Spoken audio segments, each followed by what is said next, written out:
ఈ సమీరా ఈ సమీరా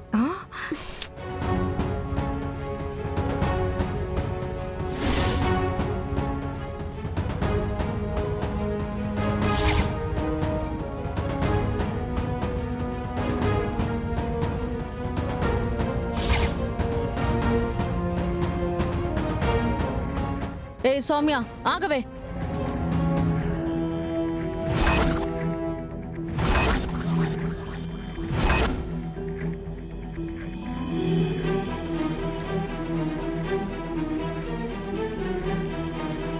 ఎందుకొచ్చావే? మళ్ళీ ఇంట్లోకి అడుగెందుకు పెట్టావు? అక్కడ గుళ్ళో పారిపోయావు కాబట్టి బతికిపోయావు, లేదంటే గుళ్ళోనే నీ ప్రాణం తీసుండేదాన్ని. శరణ్య, ఏమైంది? ఎందుకు సౌమ్య మీద అలా సీరియస్ అవుతున్నావు?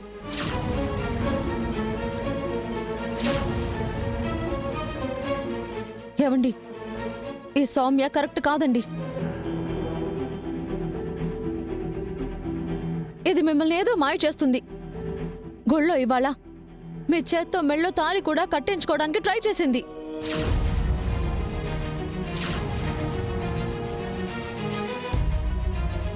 శరణ్య, ఏం చెప్తున్నావు? అవునండి,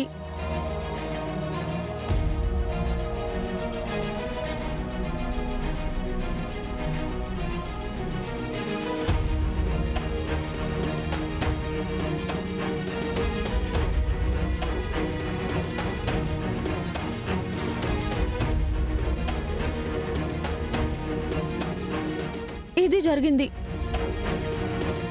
అంత దారుణానికి ఒడిగట్టిందండి ఈ పాపాత్మురాలు.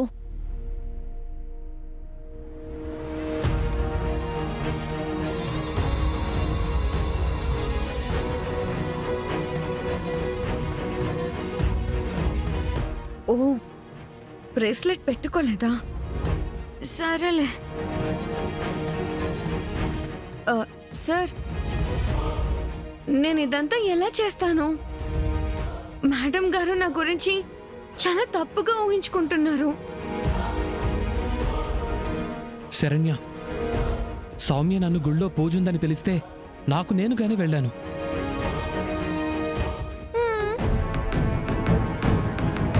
అక్కడ వేరే ఎవరికో సామూహిక వివాహాలు జరిగాయి. అదంతా నా కళ్ళతో చూశాను. కానీ సౌమ్యవి నువ్వన్నట్టు చేయలేదే.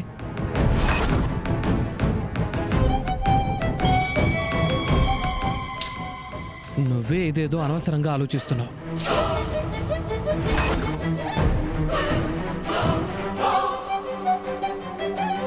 అవును దర్శన్ బాబు, నేను ఈ మధ్య చాలాసార్లు శరణ్యని గమనించాను.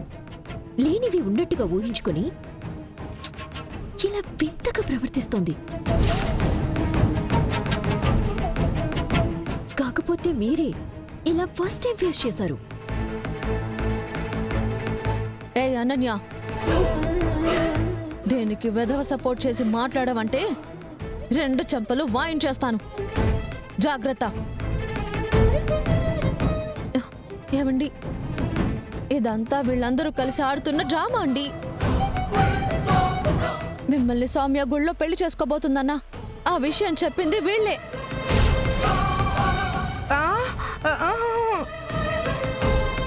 కానీ ఏ గుడో చెప్పకుండా నన్ను ఏడిపించారు. అప్పుడు సమయానికి వినోద్ వచ్చి నాకు ఈ సౌమ్య గురించి చెప్పి మీరెళ్ళిన గుడికి తీసుకుని వచ్చి నాకు హెల్ప్ చేశాడు.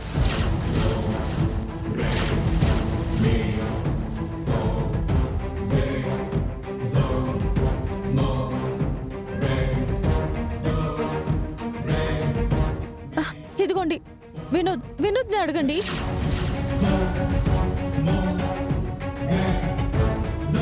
చెప్పు వినోద్, ఏం జరిగిందో చెప్పు.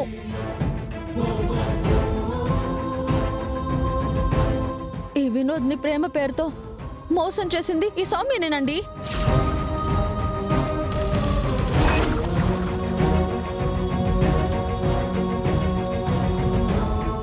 ఇది మామూలు ఆడది కాదండి, పెద్ద మోసగత్తే.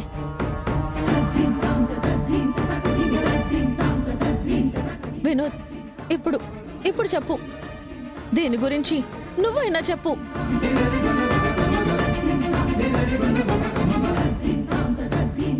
మేడం, మీరేం చెప్తున్నారో నాకు అర్థం కావడం లేదు. సౌమ్య నన్ను మోసం చేయడం ఏంటి?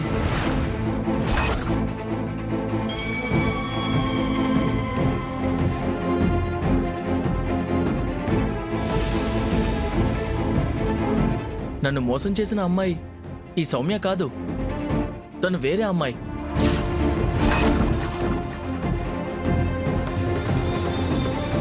మీరు ఏదో ఊహించుకుని మాట్లాడుతున్నారు మేడం.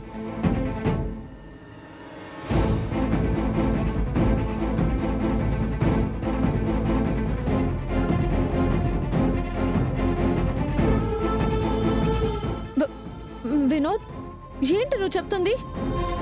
ఎందుకు ఇలా మాట్లాడుతున్నావు? శరణ్య, ఏమైంది నీకు? అనవసరంగా ఎక్కువ ఆలోచించొద్దు. ఏం జరగంది జరిగినట్టు ఇలా ఊహించుకోకు. వెళ్ళి రెస్ట్ తీసుకో.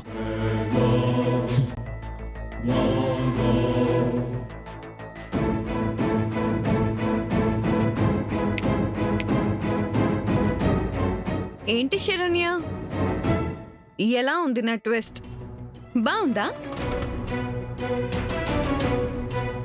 ఈ వినోద్ నిన్ను కాపాడుతాడు అని చాలా ఎక్స్పెక్ట్ చేసినట్టున్నావు.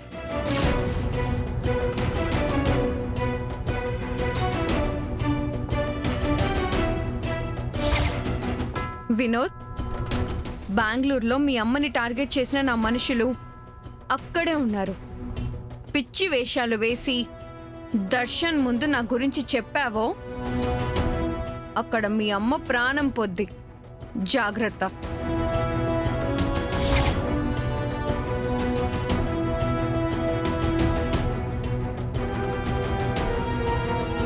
అర్థమైంది కదా? కథని ఏ టైంలో ఎలా తిప్పాలో నాకు బాగా తెలుసు శరణ్య. చూసావు కదా, నేను అనుకున్నది సాధించడం కోసం ఎంతకైనా తెగిస్తాను. తెగించవే, తెగించు. ఇంకా నీ గురించి నేను ఫోకస్ చేస్తా. నువ్వు తెగిస్తే ఇలా ఉంటే నేను తెగిస్తే ఎలా ఉంటుందో అది చూపిస్తాను నీకు. నువ్వేం చేసినా నా మొగుడి కాలి గోటిని కూడా నిన్ను తాకనివ్వను. అది గుర్తుంచుకో. Coming soon. నీ ఎగ్జిట్కి రెడీగా ఉండు. అది ఇంట్లో నుంచా లేక ఈ భూమి నుంచా అనేది నాకే క్లారిటీ లేదు, బట్ కన్ఫర్మ్.